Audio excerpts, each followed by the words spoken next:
Good morning, everybody. It's 8:12 on this Thursday, I believe, 6th of December.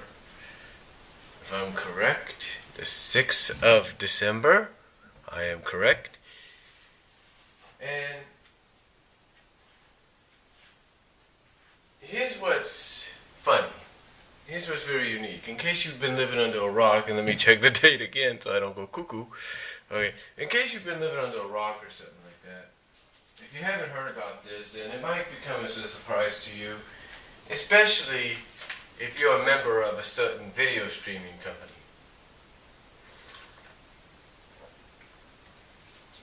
Now, we all know that in the past few years, if not in the past few months, if not past few weeks, Disney has made the news with a lot of acquisitions, a lot of buyouts, if you will. They've acquired, Pixar many years ago, a couple of years ago, and then a few years after that, they acquired Marvel, and the deal with that is Marvel can still, seek out other movie studios for the live-action films and stuff, or the PG-13 animated films, if you will, as well as the live-action stuff, I should say.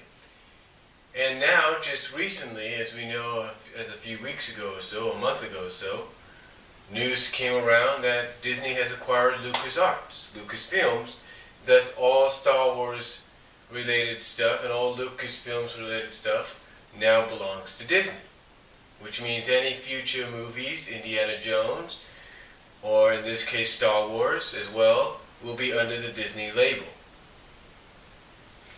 However, despite all that, just recently, over this past weekend or a week or so ago, Disney is the one that was on the other end of the buyout situation.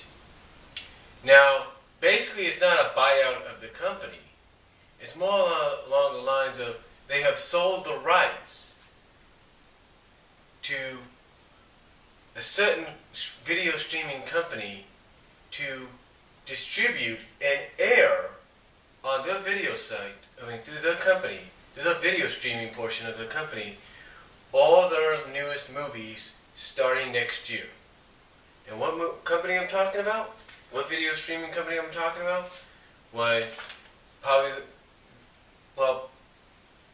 basically the worldwide leader in video streaming, the number one video streaming site when it comes to renting movies, when it comes to not just renting DVDs and Blu-rays and such, but also streaming them on things like, say, for example, your Xbox, your Android,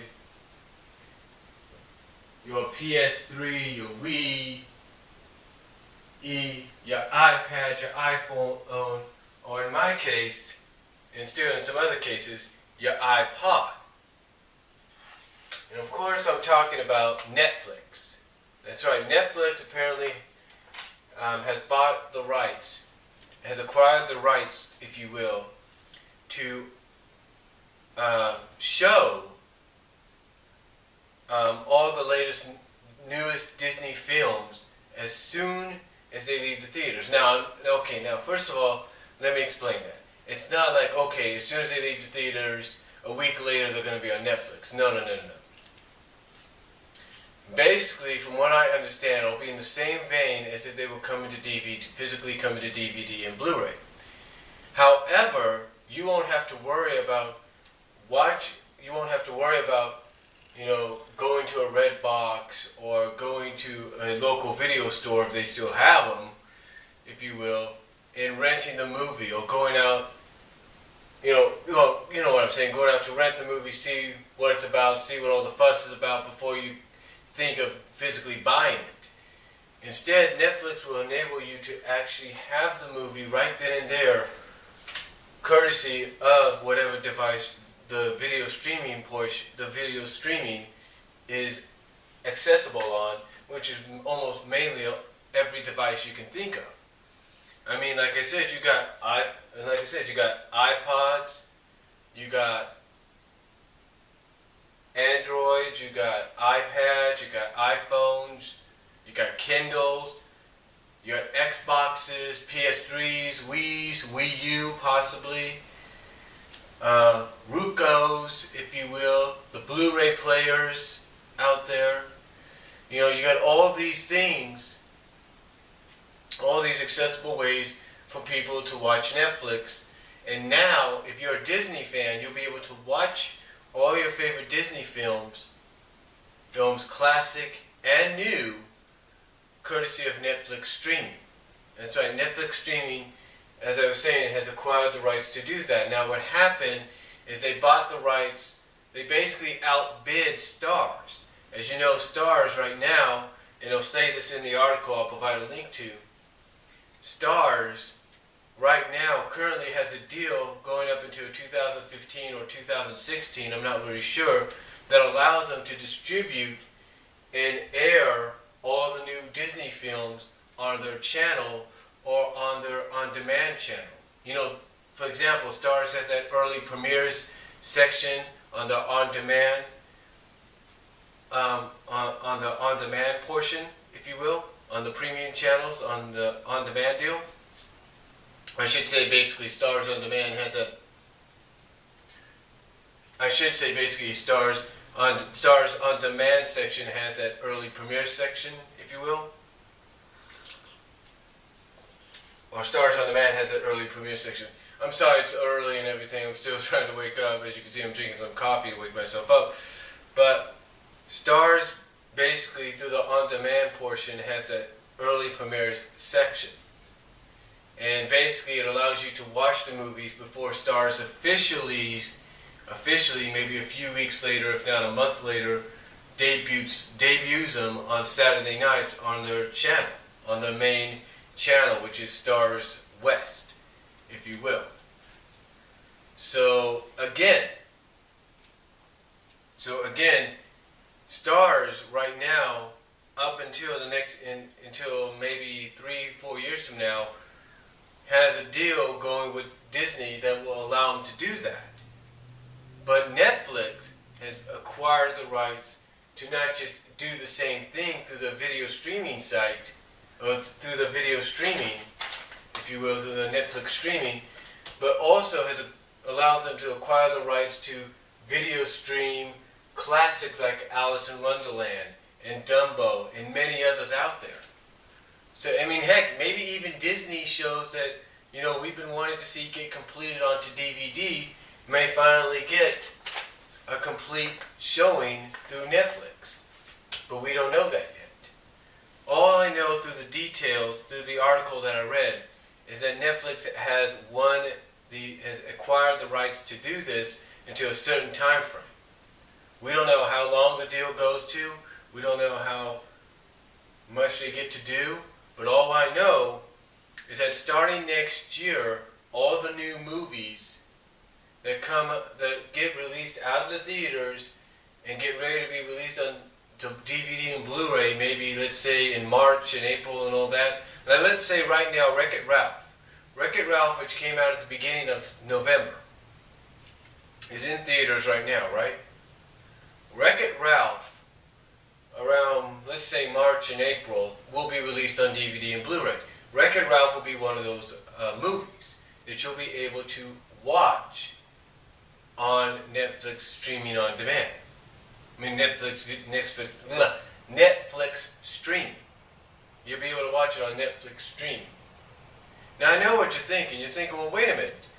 They did that before with Tangled. But you got to remember, Tangled, the reason Tangled was a part of that, if you will, the reason Tangled was a part of that is because Tangled was being shown on Starz. And remember, Starz used to have a deal with Netflix. Now Disney has a deal. And again, I know what you're also saying. You're saying, well, they got all these Disney shows they show, like Phineas and Ferb and this one and that one. And yeah, I understand that too. I understand they do that as well. But this, in addition to those shows, allows Netflix to air the movies. Like, let's say, you want to watch Brave, for example. You can watch Brave probably in the next few months or so, if not right now. You can watch Brave on Disney, on Netflix streaming, if not right now. I'm not saying you can't. I don't know, again, all I know is that classics like Alice and Dumbo and many others have that opportunity. We don't know all the details yet, but again, I'll provide a link down below to the article where I heard about this. But again, Disney has basically given the rights, sold the rights to Netflix to do this. So Netflix is going to be doing this for who knows how long. And to me, being a Netflix member myself, I think is pretty good because either with this, or let's say in the future, I get a Kindle or an iPad or whatever, in addition to this or whatever else mobile device me and my family may get, in addition to my Xbox, in addition to my Wii, and whatever, like I said, other Netflix-ready devices we could have in the future, this will enable us to watch the movies without having to physically go out and rent them. So that, again, just like in the old days, you can rent them before you buy them. It's kind of like a try them before you buy them, or watch them before you buy them kind of deal. And that's kind of like what this Netflix streaming deal with Disney now in the movies is going to be like. So again, Netflix's video streaming portion, the streaming portion of Netflix has acquired the rights to do this with Disney. So I'll provide a link down below. Tell me what you guys think. Do you agree with this decision or not? And do you think it's going to work out good for Disney and Netflix, or do you think it's going to not be so good? Let me know what you guys think down below. Comment if you like. Video responses are greatly appreciated, and I'll talk to you all later.